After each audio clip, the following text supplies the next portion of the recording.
El 8 de febrero de 1941, sobre las gélidas aguas del Canal de la Mancha, el piloto británico avistó algo que jamás había visto en combate. Un hidroavión alemán Arado 196 volaba tranquilamente a baja altura, completamente desprevenido. El joven aviador apretó el gatillo y en ese instante 4 cañones hispano-suiza escupieron 600 libras de proyectiles explosivos por minuto. El hidroavión alemán literalmente se desintegró en el aire. Fragmentos ardientes cayeron al mar, mientras una columna de humo negro marcaba la primera victoria mortal del cazabombardero más letal jamás construido hasta ese momento. Ningún otro avión en el mundo portaba semejante poder destructivo concentrado en su morro. Los pilotos alemanes que sobrevivieron a encuentros con esta bestia británica regresaban aterrorizados, describiendo ráfagas de fuego que convertían sus bombarderos en chatarra volante en cuestión de segundos. Sin embargo, este cazador supremo tenía un enemigo mucho más peligroso que la Luftwaffe. Sus propios motores Rolls-Royce estaban a punto de condenarlo al olvido más absoluto. La historia comenzó años antes, cuando las nubes de guerra se acumulaban sobre Europa durante los años 30. La Real Fuerza Aérea Británica enfrentaba un problema crítico que sus generales discutían en reuniones secretas. Los Hurricane y Spitfire eran máquinas magníficas para combate aéreo, pero ambos tenían un alcance ridículamente corto y portaban únicamente ametralladoras Browning.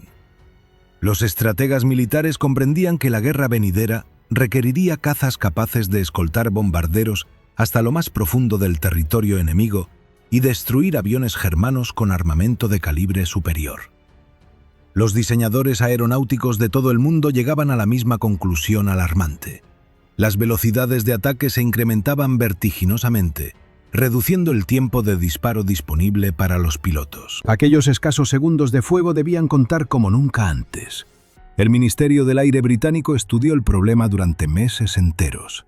Sus ingenieros calcularon que mientras 2 ametralladoras convencionales disparaban proyectiles insignificantes, un caza equipado con 8 podría lanzar 256 balas por segundo. Pero incluso eso no era suficiente. En 1935, el Ministerio emitió un requerimiento operacional extraordinario. Necesitaban un caza pesado monoplaza armado con 4 cañones automáticos, capaz de volar a 530 km por hora a 4.500 metros de altitud. Esta velocidad superaba en 64 km por hora a cualquier bombardero existente. Era una exigencia técnica brutal que haría sudar a cualquier fabricante aeronáutico del planeta. Numerosas compañías británicas presentaron propuestas desesperadas, diseños sobre papel que prometían maravillas imposibles. El ministerio tardó 2 años completos en evaluaciones meticulosas, rechazando proyecto tras proyecto. Finalmente, la propuesta de Westland Aircraft capturó su atención de forma absoluta. La compañía acababa de reorganizar completamente su equipo de diseño bajo el liderazgo de William Edward Willoughby Petter, un ingeniero brillante que todos llamaban simplemente Teddy. Este joven prodigio había estudiado aerodinámica en Cambridge y poseía una comprensión intuitiva casi sobrenatural de cómo el aire fluía alrededor de las superficies. Petter propuso algo radicalmente diferente: un caza bimotor con configuración revolucionaria que empleaba tecnología de vanguardia absoluta. Los motores estarían montados en góndolas bajo las alas, liberando completamente el morro para instalar el arsenal de cañones más devastador jamás imaginado. El diseño era tan avanzado, tan audaz, que los funcionarios del ministerio quedaron completamente convencidos. El prototipo del Westland Whirlwind tomó forma en los talleres secretos de la compañía como una criatura de metal completamente diferente a todo lo conocido. Los ingenieros instalaron 2 motores Rolls-Royce Kestrel en configuraciones bajo las alas, un diseño probado que ya había demostrado su fiabilidad en cazas biplanos Hawker Fury durante el período de entreguerras.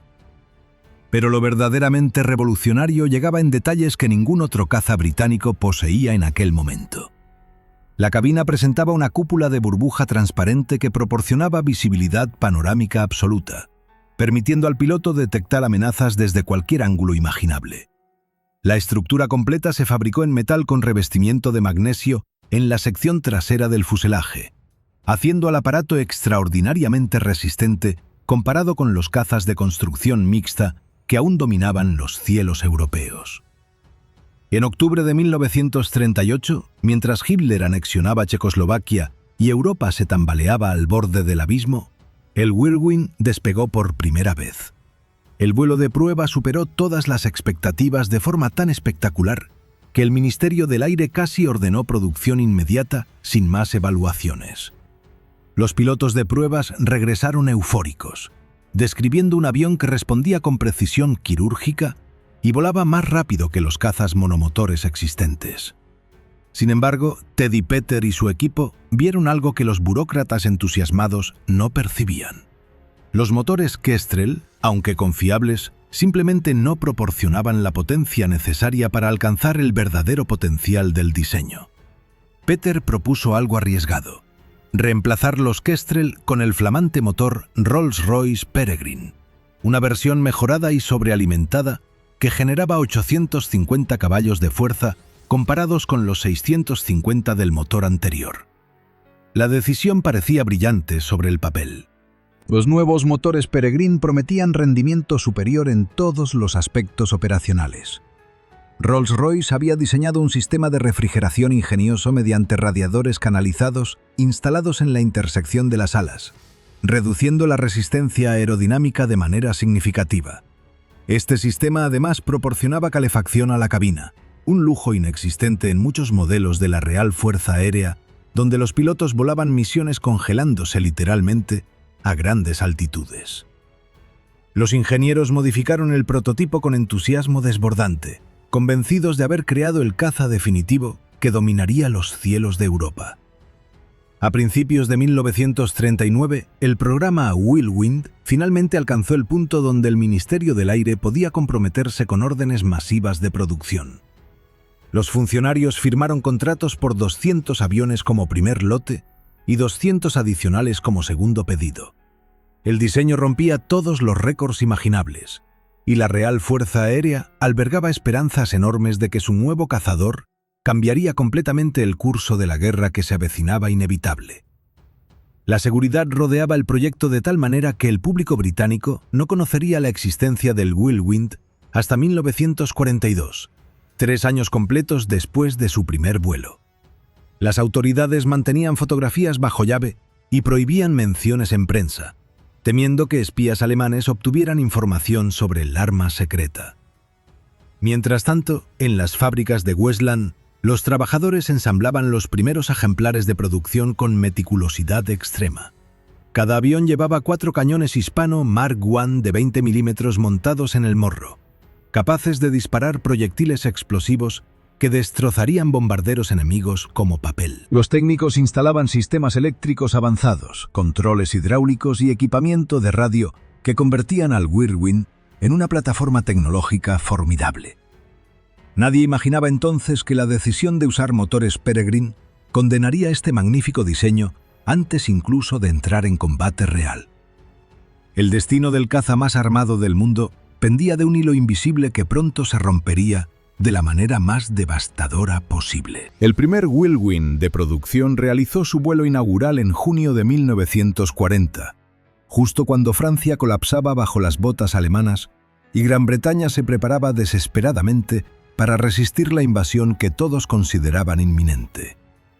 Las entregas comenzaron el mes siguiente con destino a la base aérea de Grangemouth, en Escocia, donde la escuadrilla 263 se estaba reformando tras perder prácticamente todos sus aviones durante la desastrosa campaña de Noruega. Los pilotos supervivientes de aquella debacle recibieron los Whirlwind el 6 de julio con sentimientos encontrados entre esperanza y escepticismo. Habían visto demasiados compañeros morir en máquinas inadecuadas como para confiar ciegamente en promesas de superioridad técnica. Durante la batalla de Bretaña que rugió en el verano y otoño de 1940, mientras Spitfires y Hurricanes combatían ferozmente sobre el sur de Inglaterra, la escuadrilla 263 permaneció inexplicablemente en Escocia. La razón resultaba frustrante. Westland entregaba los aviones a velocidad de tortuga, muy por debajo de las proyecciones iniciales. Los mecánicos descubrían constantemente problemas menores que requerían ajustes, modificaciones y correcciones interminables.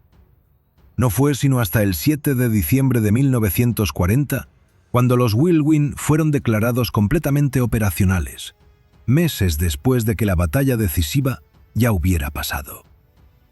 Las operaciones iniciales consistieron en patrullas de convoy aburridas y cacerías de lanchas torpederas alemanas que merodeaban el Canal de la Mancha bajo la oscuridad nocturna.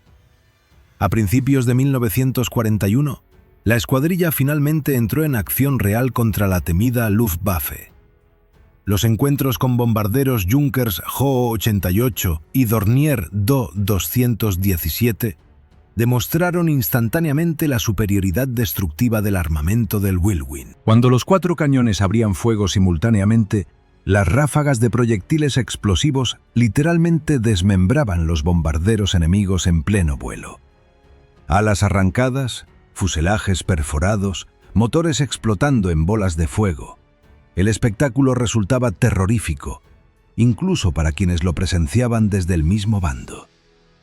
Los pilotos alemanes que lograban eyectarse describían con pavor absoluto el poder de fuego concentrado que ningún otro caza aliado poseía en aquel momento de la guerra. Sin embargo, los combates contra cazas Messerschmitt Bf-109 y Focke-Wulf FWD-190 revelaban limitaciones preocupantes.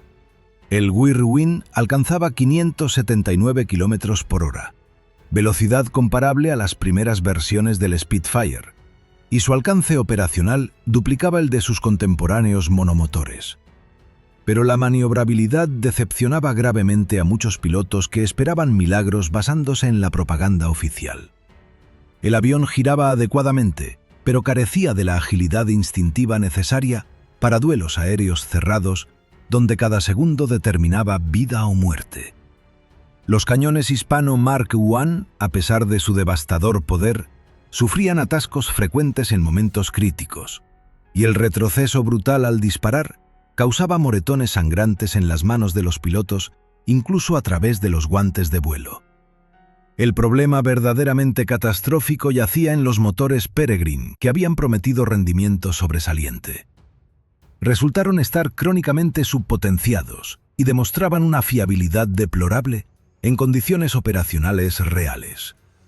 Mientras el legendario Rolls-Royce Merlin se convertía en el motor principal de la Real Fuerza Aérea a lo largo de la Segunda Guerra Mundial, impulsando tanto Spitfires como Hurricanes y bombarderos Lancaster, el Peregrine quedaba como el hermano fracasado que nadie quería. La ironía amarga golpeaba duramente.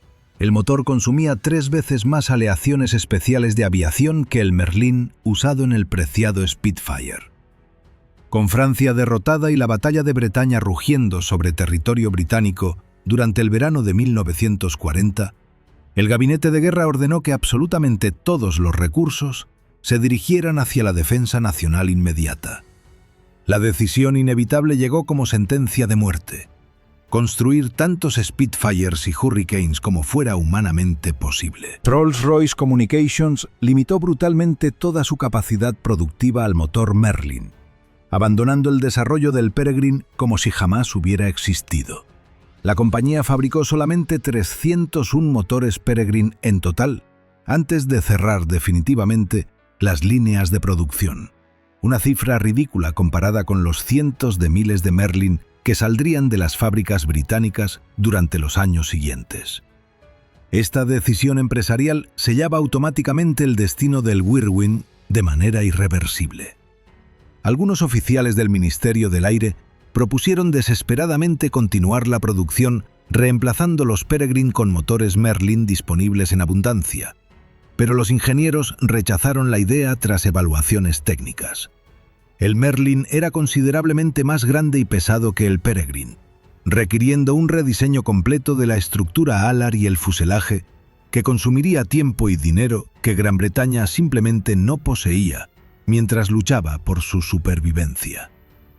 La producción del Whirlwind se detuvo abruptamente en enero de 1942, cuando el último de solamente 116 ejemplares fue entregado a la Real Fuerza Aérea.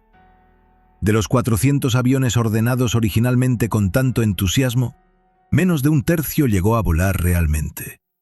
Los hangares de Westland quedaron llenos de fuselajes incompletos que jamás recibirían sus motores, esqueletos metálicos de un sueño tecnológico convertido en pesadilla burocrática.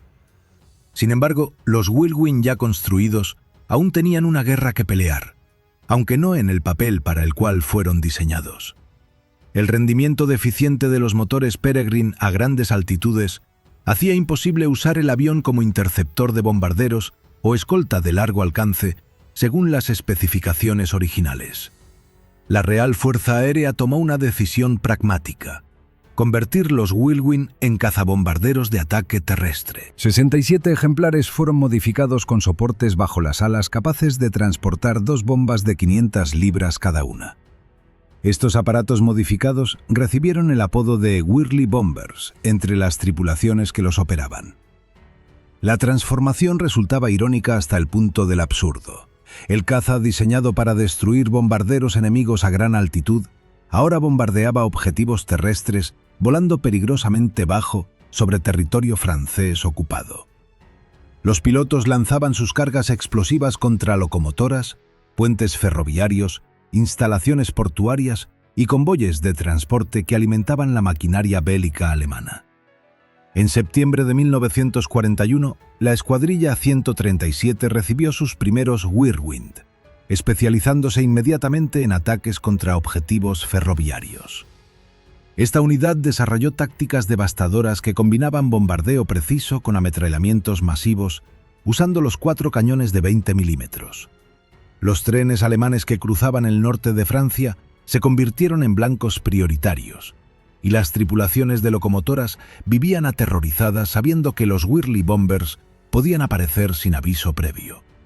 Las bombas destrozaban vías y puentes mientras las ráfagas de cañón perforaban calderas y vagones cisternas, creando explosiones secundarias espectaculares que los pilotos observaban desde sus cabinas mientras escapaban a máxima velocidad. A lo largo de 1942, ambas escuadrillas equipadas con Whirlwind ejecutaron cientos de misiones de ataque sobre Francia ocupada. Destruyeron locomotoras por docenas, volaron puentes estratégicos, hundieron embarcaciones costeras alemanas y atacaron aeródromos enemigos con ferocidad implacable. Los 4 cañones, que habían sido diseñados para derribar bombarderos, ahora destrozaban estructuras terrestres con efectividad brutal. Cada misión era peligrosamente arriesgada.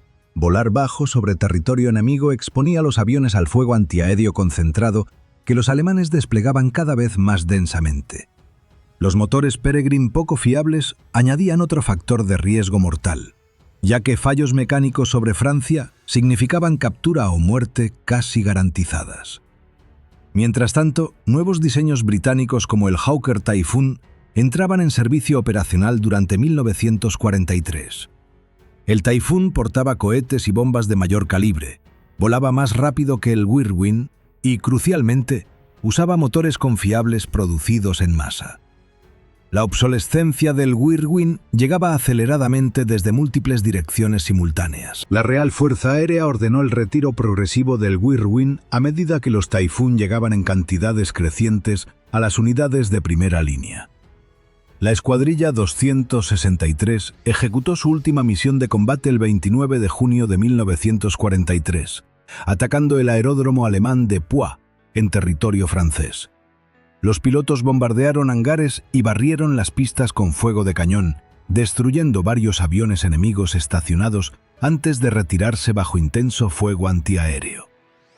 Fue un final apropiadamente violento para un avión que había demostrado capacidades letales cuando funcionaba correctamente, pero que jamás pudo cumplir su propósito original debido a motores inadecuados. En enero de 1944, apenas 3 años después de su introducción operacional, el tipo fue oficialmente declarado obsoleto por las autoridades británicas. Los pilotos que volaron el Whirlwind mantenían opiniones divididas sobre la máquina. El sargento George Leonard Bagwell, de la Escuadrilla 263, derribado durante una misión sobre Francia y hecho prisionero, declaró años después que el avión era magnífico de pilotar y que quienes tuvieron la oportunidad de volarlo fueron privilegiados. Otros pilotos compartían este sentimiento, elogiando la visibilidad excepcional desde la cabina de burbuja, la estabilidad en vuelo y el poder destructivo absolutamente incomparable de los 4 cañones concentrados. Sin embargo, muchos también expresaban frustración profunda por las limitaciones que impedían explotar completamente el potencial del diseño revolucionario de Teddy Petter. La lección histórica del Whirlwind resultaba brutalmente clara para los analistas militares que estudiaron el caso después de la guerra. Un diseño aeronáutico radical requiere desarrollo prolongado o servicio extensivo para explotar verdaderamente su concepto innovador y eliminar sus debilidades inherentes. Demasiado frecuentemente durante la Segunda Guerra Mundial, aviones prometedores sufrieron desarrollo acelerado o servicio limitado, resultando en que dificultades iniciales fueron consideradas permanentes en lugar de problemas solucionables. El Whirlwind encarnaba perfectamente este fenómeno trágico. Su concepto bimotor de caza pesado armado con cañones era correcto y adelantado a su época, pero la crisis de producción de motores lo estranguló antes de madurar. El último Whirlwind operacional fue retenido por la compañía Westland como transporte ejecutivo después del fin de las hostilidades, volando misiones civiles hasta 1947, cuando finalmente fue desguazado. Ningún ejemplar sobrevivió para museos o colecciones, condenando al avión al olvido casi total en la memoria popular. Mientras Spitfires y Hurricanes recibían homenajes monumentales y permanecían en la conciencia pública británica como símbolos eternos de la victoria, el Whirlwind desapareció silenciosamente como si jamás hubiera existido. Su producción limitada a apenas 116 unidades aseguró que este cazador olvidado nunca recibiera el reconocimiento otorgado a otros combatientes de la Real Fuerza Aérea. La ironía final golpeaba con fuerza devastadora. Si Rolls-Royce hubiera continuado produciendo motores Peregrine, o si los ingenieros hubieran diseñado originalmente el Whirlwind alrededor del Merlin desde el principio, la historia pudo haber sido radicalmente diferente. Un caza bimotor con alcance doble que los monomotores, armado con 4 cañones de 20 milímetros, había sido invaluable para escoltar bombarderos sobre Alemania o destruir cazas enemigos en combates de largo alcance. Pero la guerra no perdona errores de planificación ni decisiones empresariales equivocadas. El Whirlwind pagó el precio supremo por depender de un motor que su fabricante abandonó cuando más se necesitaba. Ahora conoces la historia del caza más armado de la Segunda Guerra Mundial que sus propios motores destruyeron.